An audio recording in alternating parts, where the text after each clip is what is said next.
ये है कि आपने चुनाव किसे हराया। आपने उसे हराया जो सारा दिन सारी रात सिर्फ अपनी छाती और हाथ पीटता रहता है। हमको क्या लेना देना। हमारे पास तो असली मेडल भी है। वो एशिया चैंपियन का मेडल कहां है भैया, वो भी तो हमको दिखा दो। ऐसा है जितनी आपकी दिल्ली तक जहां तक ताकत है, अप्रोच है आपकी, जहां सरकार में जो ताकत है आप सारी लगा लो और आपसे कुछ उखड़े। पेटी बढ़िया करके फिर टैग में अंदर लगाई। अब तो उसकी आवाज कैसे आवेगी? तो वो हाल भाई का हो रहा था। कैसेट न्यू लगनी चाहिए। बात सही है भाई की।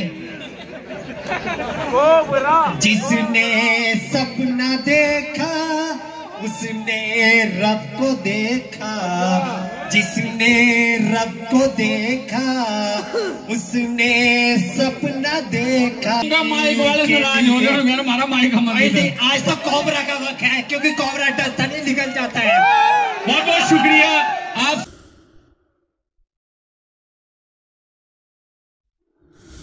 इसलिए मैं आप सभी का पुनः धन्यवाद देता हूं और आपका अभिनंदन करता हूं। मुझे लगता है कि बहुत लंबी बातें मुझे नहीं कहनी है, क्योंकि आप लोग जो हैं इन कलाकारों के अभिनय का, इनके जो खूबसूरत कार्यक्रम ये पेश करने जा रहे हैं उनका आप आनंद लेने के लिए आए हैं। लेकिन मैं इतना जरूर कहना चाहूंगा कि मैं उन सभी लोगों का धन्यवाद देना चाहता हूं, सबसे पहले जो यहां खादर से हमारी खुशियों में शामिल होने के लिए आए हैं, क्योंकि उमेश कुमार को विधायक खानपुर उमेश कुमार बनाने में उनका बहुत बड़ा योगदान है। एक बार आप सब उन्हीं का हार्दिक अभिनंदन और धन्यवाद दे दीजिए, क्योंकि हमारे चुनाव की शुरुआत खादर से हुई, उसके बाद हमारे साथ बांगर के लोग जुड़ते चले गए और फिर शहर के लोग जुड़ते चले गए। उसके बाद मैं रुड़की शहर के लोगों का, बांगर के लोगों का, उन सभी साथियों का धन्यवाद देना चाहूंगा जो एक अनजान व्यक्ति के साथ, जो बाहर से आया था, जिसका ना यहाँ कोई दोस्त था, ना साथी था, ना कोई रिश्तेदार था, ना परिचित था, उसके साथ आप लोग जुड़े, तन मन से जुड़े, धन से भी जुड़े, और आप लोगों ने अपनी पूरी ताकत लगाकर एक 20 साल की सत्ता पर काबिज, 20 साल से एक अपने चुनाव किसे हराया। आपने उसे हराया जो सारा दिन सारी रात सिर्फ अपनी छाती और हाथ पीटता रहता है। यार उमेश कुमार जी, उमेश कुमार जी, उमेश कुमार जी, पिछले लगभग 1 महीने के अंदर हम लोगों ने कई तरीके के रंग अपने जीवन में देखे, लेकिन मेरे विपरीत समय में मेरे साथ आप लोग अड़िग होकर खड़े रहे। इसके लिए मैं पुनः आपका आभारी हूं और धन्यवाद देता हूं। क्या बात है यार, जोरदार तालियां, बहुत खूबसूरत बात। आप लोगों का विश्वास एक बार भी मुझसे नहीं डगा, एक बार भी आप लोगों ने मुझ पर अविश्वास नहीं जताया। आपने, हर व्यक्ति ने जो आज यहां मौजूद हैं, उन सभी ने यह भरोसा दिलाया और यह विश्वास दिलाया कि उमेश भाई आप संघर्ष करो, हम तुम्हारे साथ हैं। जिंदाबाद, जिंदाबाद। लोग बहुत सारी चीजें सोशल मीडिया के माध्यम से हम पर आरोप प्रत्यारोप करते रहते हैं। बहुत सारे लोग हमें चुनौतियां देते रहते हैं, लेकिन हमारा मानना है कि हम चुनौतियों से लड़ें या, अब ये तो आगे हम जल्दी बता पाएगा। तो हमारा मानना है कि हमें चुनौतियों से लड़ना है, बाकियों से नहीं लड़ना है। तो मेरी नजर में मेरी चुनौतियां महत्वपूर्ण हैं, बाकी महत्वपूर्ण नहीं है।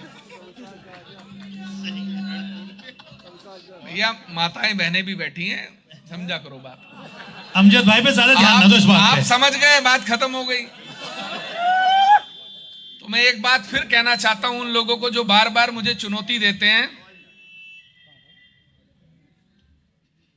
कि तुम्हारी औकात और हैसियत मेरी नजर में उस चींटी मात्र है जिसको कभी भी कोई भी मसल देता है। क्या बात है, जोरदार। ये यार तालियां बहुत कम बज रही है। एक बात और कहना चाहूंगा इस मंच से उन विरोधियों को जो रोज सोशल मीडिया पर आकर नौटंकी करते हैं, नाटकबाजी करते हैं, अपने कोदे पीटते हैं, अपनी छाती पीटते हैं, कि जहां तुम्हारे रिश्ते और तुम्हारी सोच खत्म होती है उससे 10 किलोमीटर आगे से मेरे रिश्ते और मेरी सोच शुरू होती है। उमेश कुमार जी, उमेश कुमार जी।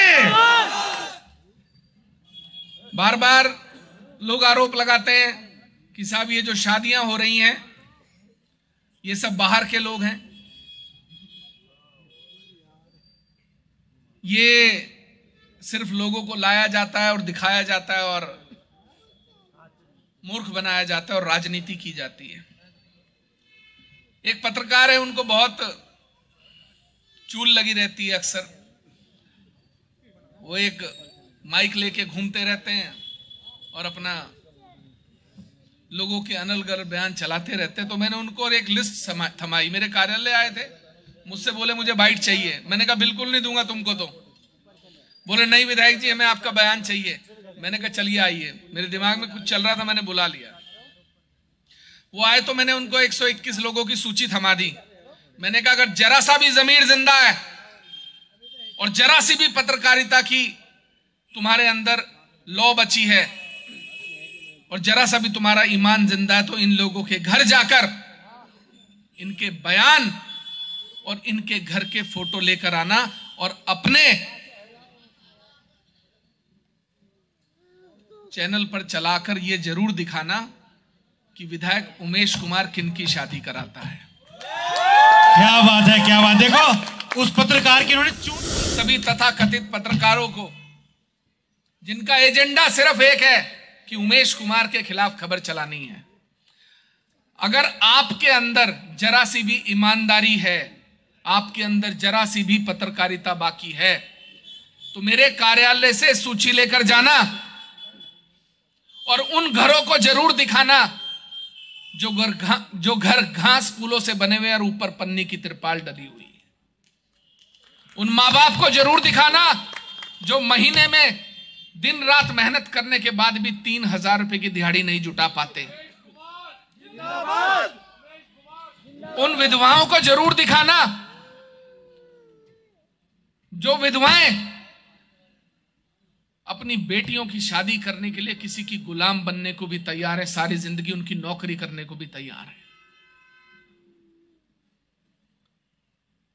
अगर आपके अंदर जरा सी भी पत्रकारिता जिंदा है तो उन बेटियों से एक बार जाकर जरूर पूछना कि कितने साल से तुम्हारे माता पिता धक्के खा रहे थे कि कोई उन्हें पैसे दे दे और उनकी शादी हो जाए। आरोप लगाना बहुत आसान है। आरोप लगाने में आपको कुछ नहीं करना, सिर्फ एक चमड़े की जबान हिलानी है और आप किसी के ऊपर भी आरोप लगा दो। हम कहते हैं हमसे मुकाबला करना है तो हमसे बड़ी लकीर खींच के दिखाओ। क्या बात है, क्या बात है, वाह वाह वाह, क्या बात है। खुद ही तालियां बजनी चाहिए इस बात पर, वाह। हमने कहा कि हमने इस बार 121 शादी की है, अगली बार 221 करेंगे और उसके बाद 1001 करेंगे। तुम रोक के दिखाना। क्या बात है, क्या बात। लोगों ने हमें 2024 का हमारा रथ जो लगातार आगे बढ़ रहा था उसे रोकने के लिए हमारे खिलाफ षड्यंत्र शुरू कर दिए, हमारा चरित्र हनन शुरू कर दिया। हमने तब भी कुछ नहीं कहा, लेकिन मैं आज फिर इस मंच से कहना चाहता हूं कि अगर उमेश कुमार को रोकना है, इस जनता को रोकना है, तो हमसे बड़े काम करके दिखाओ, हमसे बड़ी लकीर खींच कर दिखाओ। क्या बात है, क्या बात है। तो भाइयों 2024 से हमको क्या लेना देना। हमारे पास तो असली मेडल भी है। वो एशिया चैंपियन का मेडल कहां है भैया, वो भी तो हमको दिखा दो।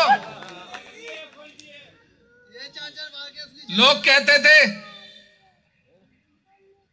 कि हम आईएफएस हैं, इंडियन फॉरेन सर्विसेज। ये सच्चाई भी हमने आपको दिखाई कि फर्जी आईएफएस हैं। राजा रजवाड़ा रियासत जमीन जायदाद से नहीं होती, कलेजा बड़ा होना चाहिए। तो भाई, हम तो बहुत गरीब घर से आए, बहुत मेहनत की, जीवन में बहुत संघर्ष किए, बहुत लड़ाइयां लड़ी, तब जाकर हमने अपनी सल्तनत और रियासत खड़ी की। जो इंसान जमीन से आता है उसको आम आदमी का दुख और दर्द भी पता होता है, वो उसकी तकलीफ भी समझता है। और मैं एक बात हमेशा कहता हूं, लोग मुझसे पूछते हैं विधायक जी इतना पैसा आप लोगों पे खर्च कर देते हो, इतना करोड़ रुपए आप शादियों में खर्च कर देते हो, तो मैं कहता हूं भैया, कफन में जेब नहीं होती। क्या बात है, क्या बात है, गजब विचार। जिस दिन जाएंगे उस दिन खाली हाथ जाएंगे। सिकंदर भी खाली हाथ गया था, लेकिन कम से कम आप जो युवा यहां मौजूद हैं वो कभी ये तो याद किया करेंगे कि भाई एक विधायक था उमेश कुमार।